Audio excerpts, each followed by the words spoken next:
आपका होस्ट, आपका दोस्त, मेरा नाम शैलेंद्र तिवारी है। दोबारा आप सारे फैमिली मेंबर के सामने मैं प्रेजेंट हूँ एक बहुत ही इंटरेस्टिंग कथा के बारे में।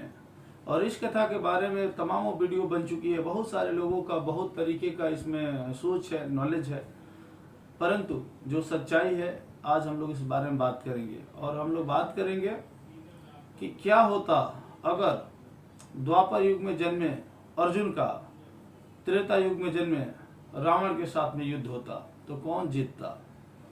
तो उनके कुछ शस्त्रों के बारे में भी हम लोग बात करेंगे, उनके कुछ अस्त्रों के बारे में बात करेंगे, उनके नॉलेज के बारे में बात करेंगे, उनके गुरुओं के बारे में बात करेंगे और किस तरीके से उनके पास में नॉलेज और स्किल्स थी, ये सारी बातें हम लोग करेंगे।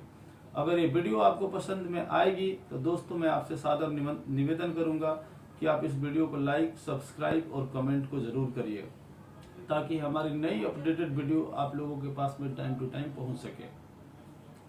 सो आगे बढ़ते हैं और बात करेंगे कि अगर अर्जुन और रावण के बीच में युद्ध होता तो कौन विजयी बनता। सो सबसे पहले मैं बात करूंगा रावण के बारे में। रावण अत्यंत अधिक बलशाली व्यक्ति माना जाता था त्रेता युग का। उसने लगभग विश्व में सारे के सारे जगह पे, हर जगह पे लोगों को उसने हराया था। अगर मैं एक दो युद्ध को छोड़ दूं, क्योंकि रावण ऐसा व्यक्ति था जो कई बार युद्ध में हारा भी था। सबसे पहले वो सहस्त्र अर्जुन के साथ में युद्ध में हार गया था।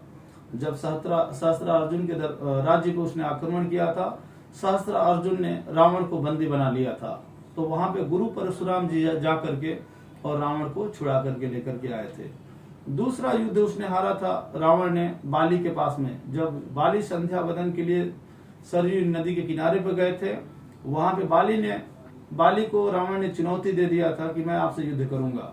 अब चूंकि बाली बार बार मना कर रहा था कि मेरे संध्या वदन का समय है, मैं तुम सभी इस समय युद्ध नहीं कर सकता, लेकिन रावण के हट के सामने बाली को उसको 6 महीने तक कांख में दबा करके संध्या वंदन करना पड़ा। 6 महीने तक रावण हिल भी ना पाया था उनके कांख से।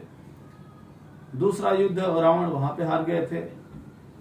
तीसरा युद्ध सबसे पहले जब रावण विश्व विजेता के रूप में पहुंचे थे तो उन्होंने सबसे पहले महाकाल पे मतलब यमराज के पास में युद्ध के लिए गए थे।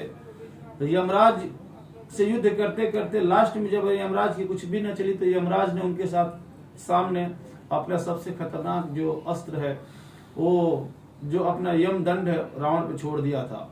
चूंकि यम दंड के बारे में बात यह है कि यम दंड अगर किसी को छोड़ा जाएगा तो उसकी मृत्यु निश्चित है। लेकिन ब्रह्मा जी वहां पर प्रकट हो गए थे, उन्होंने यमराज को रोक दिया था कि इसकी मृत्यु देवताओं के हाथ में लिखी नहीं है। इस वजह से यमदेव को भी रावण के साथ में हार स्वीकार करनी पड़ी थी। लेकिन उसी जगह पे रावण एक बार निवाद कवच, जो राक्षस समुद्र के पास में पताल नगरी पे रह रहे थे, लगभग 3 करोड़ लोग थे, निवाद कवच जो अत्यंत अधिक माया विद्या में निपुण थे, रावण ने उन पे आक्रमण कर दिया। वहां पर निवाद कवचों ने रावण को बंदी बना लिया था। वहां भी ब्रह्मा जी जाकर के रावण को छुड़ा करके लेकर के चले आए थे और निवाद कवचों से रावण ने बहुत ज्यादा शिक्षा प्राप्त करी, अत्यंत अधिक मायावी शक्तियों की शिक्षा प्राप्त करी थी रावण ने। नंबर नेक्स्ट अगर मैं बात करता हूं रावण के गुरु के बारे में, तो रावण शुरू से ही ब्राह्मण फैमिली का था। चूंकि उनकी माता का नाम केकसी था। केकसी एक राक्षसी थी, लेकिन जो पिताजी थे विश्वेश्वरराव, वो एक प्रख्यात पंडित थे। और चूंकि पंडित के वजह से रावण के पास में शुरू से ही नॉलेज, विजडम सब कुछ था। और रावण का जो सबसे पहले गुरु हुए थे वो हुए थे आदि शंकर भगवान। शंकर भगवान रावण के गुरु थे और रावण से शंकर भगवान से रावण ने दीक्षा प्राप्त की थी। सारे शस्त्रों की जानकारी उसने ब्रह्मा जी से ली थी और शंकर भगवान से लिया था। रावण को इस बात का वो वरदान था कि उसको ना कोई देवी देवता मार सकता है, ना उसको कोई भी मार सकता है। लेकिन उस वरदान में यह बातें नहीं लिखी गई थी कि आपको मानव और वानर दोनों से सचेत नहीं किया गया था। रावण के पास में अत्यधिक सारे मतलब त्रिलोक की शक्ति थी। अब मैं बात करता हूं अर्जुन के बारे में। तो अर्जुन सबसे पहले नर के वेश में थे, जो नारायण के साथ में रहते थे। और नर और नारायण ने पूरे विश्व पे विजय प्राप्त करी थी। वो सात्विक प्रवृत्ति के थे। वो कई हजारों लाखों साल तक तपस्या किए थे और नर और नारायण ने कई महायुद्धों को जीता था। नर और नारायण को जीत पाना संभव किसी के भी बस का नहीं था और अर्जुन नर के रूप में ही था। चूंकि रावण को यह वरदान था कि आपको सब कोई देवी देवता नहीं मार सकते, लेकिन आदमी से सचेत नहीं किया गया था। यहाँ पे अर्जुन आदमी के रूप में था। सबसे पहला अर्जुन का प्लस पॉइंट था। नंबर 2, जिस निवाद कवच से रावण हार गया था, इंद्र के कहने पर अर्जुन ने निवाद कवचों पर आक्रमण कर दिया। अर्जुन के पास में त्रिलोक की सारी महाशक्ति थी। अर्जुन के भी गुरु कृष्ण भगवान के अलावा शंकर भगवान थे, और शंकर भगवान को प्रसन्न करके अर्जुन ने पाशुपतास्त्र भी ग्रहण किया था।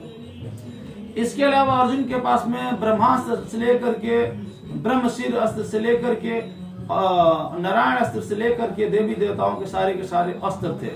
और अर्जुन अत्यधिक माया युद्ध में निपुण भी था। वह मायावी युद्ध भी कर सकता था। और इस अगर पूरी हिस्ट्री को, इस पूरी स्टोरी को अगर एक साथ में मैं मिलाता हूं, तो मायावी युद्ध में भी अर्जुन निपुण था। अस्त्र शस्त्रों का जानकार सबसे ज्यादा था। त्रिलोक में अस्त्र शस्त्रों की जानकारी के बारे में अर्जुन की बराबरी कोई भी नहीं करता था। अगर यहाँ पे अगर अर्जुन के सीधे रावण से टक्कर होती, तो मेरा मानना है कि निश्चित रूप से अर्जुन की विजय हो जाती, क्योंकि रावण मायावी युद्ध करता था और मायावी युद्ध में अर्जुन भी निपुण था।